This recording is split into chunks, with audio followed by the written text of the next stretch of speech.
नमस्कार, मैं यशराज तिवारी आप सभी का बहुत बहुत स्वागत करता हूं प्रोफेशनल एस्ट्रोलॉजी पर। जैसा कि आप सभी दर्शक जानते हैं, आज रविवार का दिन है और आज मैं आप सभी के सम्मुख उपस्थित हुआ हूं आप लोगों की जन्म कुंडली का निःशुल्क अध्ययन करने के लिए। निःशुल्क जन्म कुंडली अध्ययन की जो हमारी सीरीज चल रही थी, सीरीज में आज तक 174 कार्यक्रम बन चुके हैं और इस सीरीज का जो आज का कार्यक्रम होने वाला है, ये 175वें नंबर का कार्यक्रम होने जा रहा है। साथ ही साथ इस सीरीज में आज तक 911 लोगों की जन्म कुंडली का अध्ययन निःशुल्क रूप से हो चुका है और आज के इस कार्यक्रम की जो पहली जन्म कुंडली होगी वो 912वें नंबर की जन्म कुंडली होने वाली है। यदि आप इस कार्यक्रम को देखते हैं और इस कार्यक्रम के माध्यम से आपका कुछ भी लाभ होता है तो आप इस वीडियो को लाइक करें, साथ ही साथ इस चैनल को सब्सक्राइब करें ताकि इन फ्यूचर जो भी कंटेंट मेरे द्वारा इस चैनल पर अपलोड किया जाता है उसका नोटिफिकेशन आपको मिलता रहे। यदि इस कार्यक्रम के माध्यम से आपका कुछ भी लाभ होता है तो आप इस वीडियो को ज़्यादा से ज़्यादा लोगों के साथ में शेयर करें ताकि और भी लोगों का लाभ हो और उसका माध्यम आप सभी दर्शक बने। यदि आप भी अपनी जन्म कुंडली को मेरे द्वारा इस निःशुल्क जन्म कुंडली अध्ययन कार्यक्रम में सम्मिलित करा करके अपनी जन्म कुंडली का निःशुल्क अध्ययन करवाना चाहते हैं तो आप इस वीडियो के कमेंट सेक्शन में अपनी बर्थ डिटेल्स, जैसे कि आप अपना नाम, अपने जन्म की तिथि, अपने जन्म का समय और अपने जन्म का स्थान, ये चारों ही चीजें किसी भी एक स्पेसिफिक प्रश्न के साथ में दे दीजिए। आपकी डिटेल्स को देने के 2 से ढाई महीने के बाद में आपकी जन्म कुंडली का अध्ययन मेरे द्वारा ठीक इसी प्रकार से यूट्यूब पर वीडियो बना करके निःशुल्क रूप से किया जाएगा। यदि आप जानना चाहते हैं कि आपका वार्षिक राशिफल, आपका मासिक राशिफल एवं आपके लग्न और आपकी राशि के अनुसार विभिन्न ग्रहों का गोचर परिवर्तन प्रभाव आपके लिए कैसा होने वाला है, तो इस वीडियो के डिस्क्रिप्शन बॉक्स में जाकर के आपको जो शुरुआत में 2 प्लेलिस्ट का लिंक मिलेगा उन प्लेलिस्ट को अवश्य ही चेक कर लीजिएगा। इससे आप जान सकते हैं कि आने वाला मंथ आपके लिए क्या लेकर के आ रहा है। विभिन्न ग्रहों का राशि परिवर्तन प्रभाव आपके नाम और आपकी राशि, आपके जन्म राशि, आपके चंद्र राशि, आपके लग्न राशि के आधार पर क्या फल को लेकर के आ रहा है एवं क्या उपाय आपको करने चाहिए जिससे आप अपने जीवन को और बेहतर बना सकें। इन सभी विषयों पर चर्चा उन वीडियोस में की जा चुकी है, तो इस वीडियो को देखने के बाद में अवश्य ही जाकर के चेक कर लीजिएगा। यदि आप मेरे इंटरव्यू को देखना चाहते हैं जो कि हाल ही में न्यूज चैनल के द्वारा लिया गया था, या आप एस्ट्रोलॉजी के पॉडकास्ट को सुनना चाहते हैं, तो इस वीडियो के डिस्क्रिप्शन बॉक्स में जो आपको फर्स्ट लिंक मिलेगा उस लिंक को क्लिक करते ही आप उस पॉडकास्ट तक पहुंच जाएंगे। तो जाकर के अवश्य ही चेक कर लीजिएगा, ज्योतिष से संबंधित कई जानकारी उस पॉडकास्ट में बताई गई हैं। अब हम बिना विलंब किए अपने आज के इस कार्यक्रम की शुरुआत करते हैं और आज के इस कार्यक्रम का जो पहला प्रश्न है ये पूनम सिंह जी का है। तो पूनम सिंह जी आप तैयार रहिए, आपकी जन्म कुंडली मैं ले रहा हूँ। डेट ऑफ बर्थ इन्होंने दिया है 17 नवंबर 1965, 17:15 शाम के 5:15 और जन्म का स्थान है उत्तर प्रदेश, सोनभद्रा, चोपन। सर्च कर लेता हूँ जी, मिल रहा है। वृषभ लग्न की आपकी जन्म कुंडली है, राशि आपकी सिंह बनती है, लग्न में राहु उच्च राशि में बैठे हैं, गुरु की महादशा आपको वर्तमान समय में चल रही है। गुरु अष्टमेश और लाभेश होकर के द्वितीय भाव में है। 58 की एज अभी आपकी है। कुछ हद तक स्वास्थ्य से संबंधित परेशानियां, भ्रमात्मक स्थितियां भी आपके साथ में इस समय पर बन सकती हैं। प्रश्न इन्होंने किया है, I want to know specifically about tantric effect. Tantric effect, ये कैसा प्रश्न है आपका? चलिए ठीक है, इसको हम देखते हैं कि किस उद्देश्य से आपने इसको पूछा है। सबसे पहले तो आपको गुरु की महादशा चल रही है। गुरु आपकी कुंडली में अष्टम भाव के स्वामी बनते हैं। अष्टम भाव से ही तंत्र मंत्र इत्यादि का विचार किया जाता है। क्यों? क्योंकि 8th हाउस जो है वो गुप्त भाव है एक तरह से, और तंत्र मंत्र वाली इत्यादि जो चीजें होती हैं वो भी एक तरह से गुप्त हैं। तो अष्टम भाव से गुप्त चीजों का विचार किया जाता है। अब कभी भी कोई भी व्यक्ति तांत्रिक गतिविधियों का शिकार कब होता है? या तो उसका लग्न और लग्नेश कमजोर हो, चंद्रमा बहुत ज्यादा पीड़ित हो जन्म कुंडली में, केतु का प्रभाव बहुत ज्यादा हो, या सिंपल टर्म्स में हम कहना चाहें तो उस व्यक्ति का ऑरा स्वतः कमजोर हो, तभी वो तंत्र मंत्र के प्रभाव में बहुत जल्दी ही आ जाता है।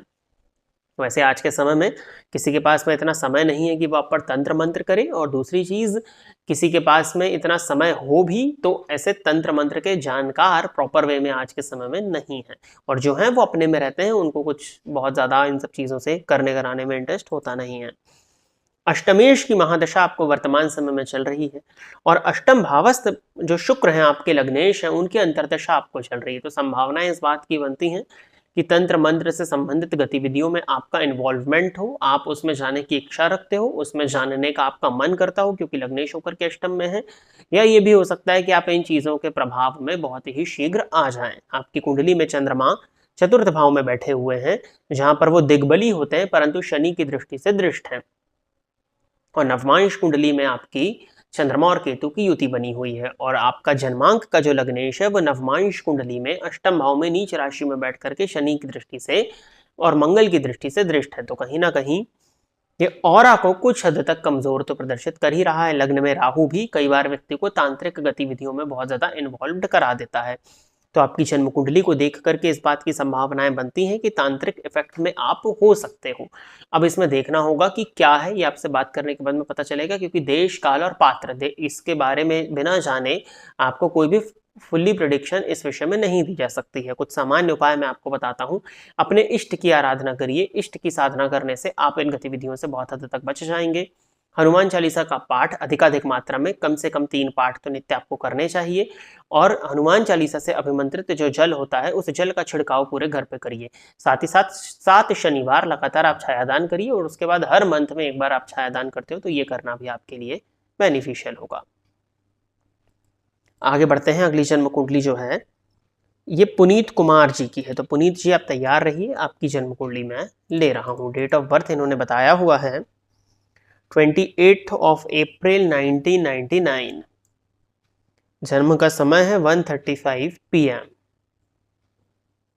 जन्म स्थान है टापूगरा, अलवर, राजस्थान।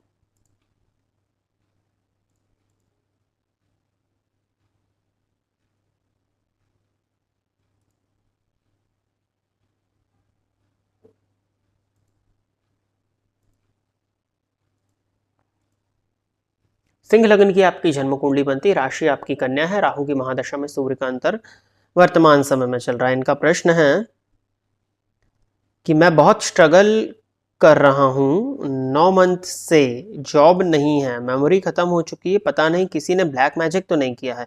क्या बात है, आज सभी कोई मिलते जुलते प्रश्न कर रहे हैं, अक्सर ही ये देखने में आता है। इसके विषय पर भी मैं बहुत ही जल्द आप सभी के सम्मुख वीडियो को लेकर उपस्थित होने का प्रयत्न करूंगा। पिछले 9 महीने से जॉब नहीं है आपने कहा है, तो अभी तो आपका समय बदला है। 28 जून, सितंबर में अगर कुंडली आ रही है तो महीने 1.5 महीने पहले ही ली गई होगी।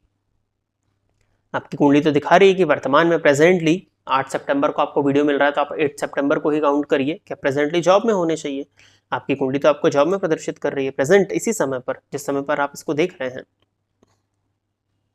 मेमोरी खत्म हो चुकी है, राहु की महादशा है, राहु 12वें भाव में चंद्रमा के घर में बैठे हैं। इस विषय पर भी मैंने एक वीडियो बना करके बताया था, या निःशुल्क कुंडली अध्ययन के या बृहद किसी कार्यक्रम में, एस्ट्रोलॉजी शो में भी हो सकता है। इस विषय पर मैंने चर्चा की थी कि यदि आपकी जन्म कुंडली में राहु का संबंध किसी भी प्रकार से चंद्रमा से है, या तो वो चंद्रमा के नक्षत्र में बैठे हैं, रोहिणी में, हस्त में या श्रवण में, या वो चंद्रमा की राशि में बैठे हैं, या चंद्रमा राहु की युति है, या आपके चंद्रमा राहु के नक्षत्र में बैठे हैं, तो कहीं ना कहीं राहु की महादशा में आपका मन बहुत ज्यादा अशांत होगा, आपकी याददाश्त में कमी आएगी।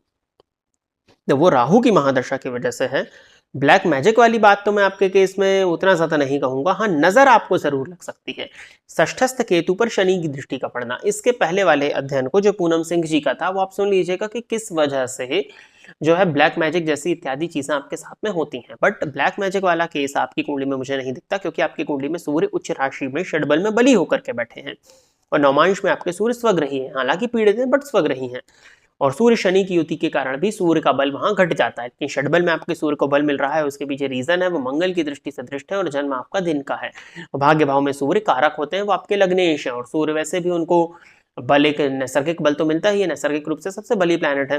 तो सूर्य आपकी कुंडली में मुझे ठीक ठाक दिखाई पड़ते हैं, बट हाँ आपको नजर लगने की शिकायत बहुत ज्यादा है।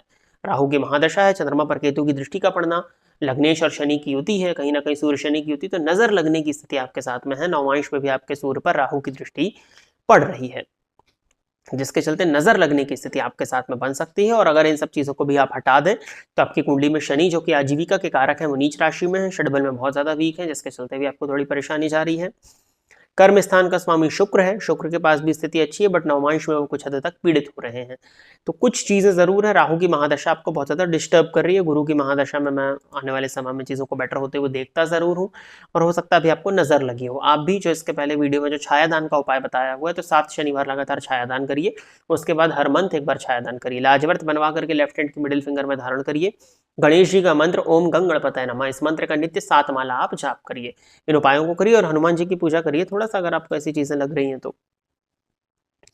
बाकी इन उपायों से ही आपको लाभ मिलेगा, ऐसा मैं आपकी कुंडली को देख करके समझ पा रहा हूँ। आगे बढ़ते हैं। अगली जन्म कुंडली जो है ये RN के क्रिएटर्स नाम से आईडी है और निशा शर्मा जी की जन्म कुंडली है। तो निशा शर्मा जी अब तैयार रहें, आपकी जन्म कुंडली मैं ले रहा हूँ 19 अक्टूबर 1993। जन्म का समय है दोपहर के 3:53। जन्म स्थान है भिवानी, हरियाणा।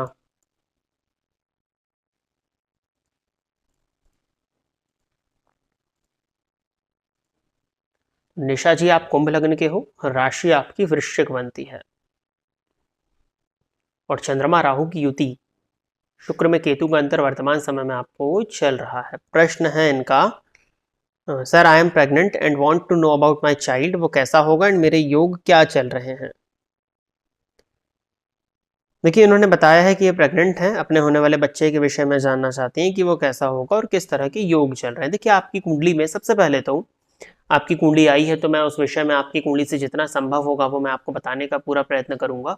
बट जब भी संतान से संबंधित प्रश्न आता है तो इसके लिए पति और पत्नी दोनों की ही जन्म कुंडलियों को देखना अनिवार्य होता है, क्योंकि यदि संतान के विषय में हम किसी एक जन्म कुंडली का अध्ययन करेंगे तो वो प्रिडिक्शन इस तरह से होगी कि आप आधी ही जन्म कुंडली को देख रहे हो।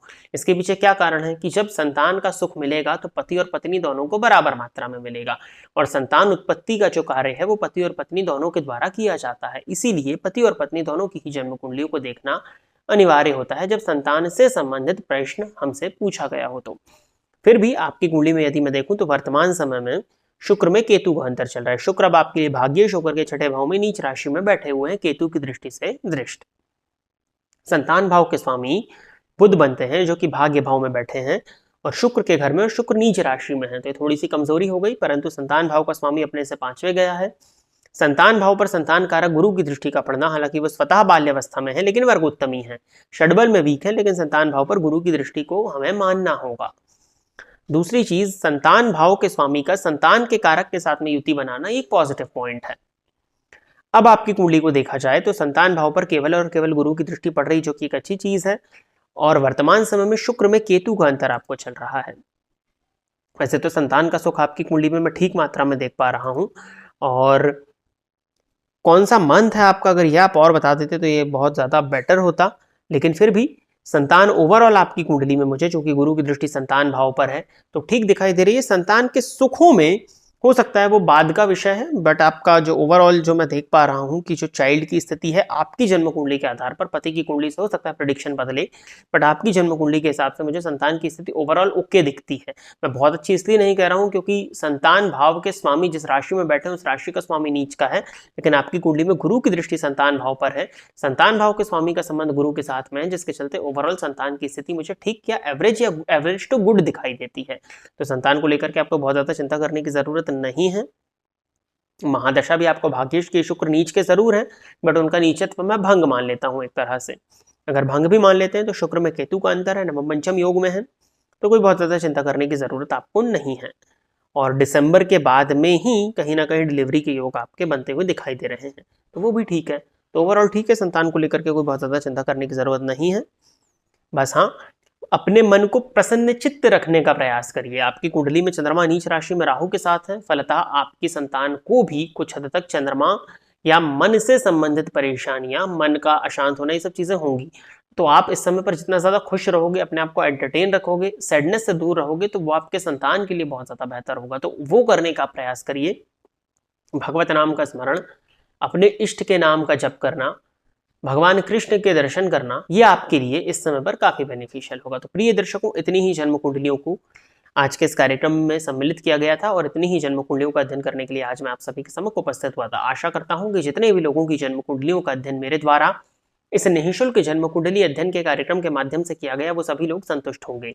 यदि आप इस कार्यक्रम को देखते हैं और इस कार्यक्रम के माध्यम से आपका कुछ भी लाभ होता है तो आप इस वीडियो को लाइक करें, साथ ही साथ इस चैनल को सब्सक्राइब करें ताकि इन फ्यूचर जो भी कंटेंट मेरे द्वारा इस चैनल पर अपलोड किया जाता है उसका नोटिफिकेशन आपको मिलता रहे। यदि इस कार्यक्रम के माध्यम से आपका कुछ भी लाभ होता है तो आप इस वीडियो को ज़्यादा से ज़्यादा लोगों के साथ में शेयर करें ताकि और भी लोगों का लाभ हो और उसका माध्यम आप सभी दर्शक बने। यदि आप भी अपनी जन्म कुंडली को इस कार्यक्रम में सम्मिलित कराना चाहते हैं तो आप अपनी बर्थ डिटेल्स जैसे कि आप अपना नाम, अपने जन्म की तिथि, अपने जन्म का समय और अपने जन्म का स्थान, ये चारों ही चीजें किसी भी एक स्पेसिफिक प्रश्न के साथ में इसी वीडियो के कमेंट सेक्शन में दे दीजिए। आपकी डिटेल्स को देने के 2 से ढाई महीने के बाद में आपकी जन्म कुंडली का अध्ययन करने के लिए मैं ठीक इसी प्रकार से उपस्थित हो जाऊंगा। आज के इस कार्यक्रम में बस इतना ही रखते हैं। नमस्कार।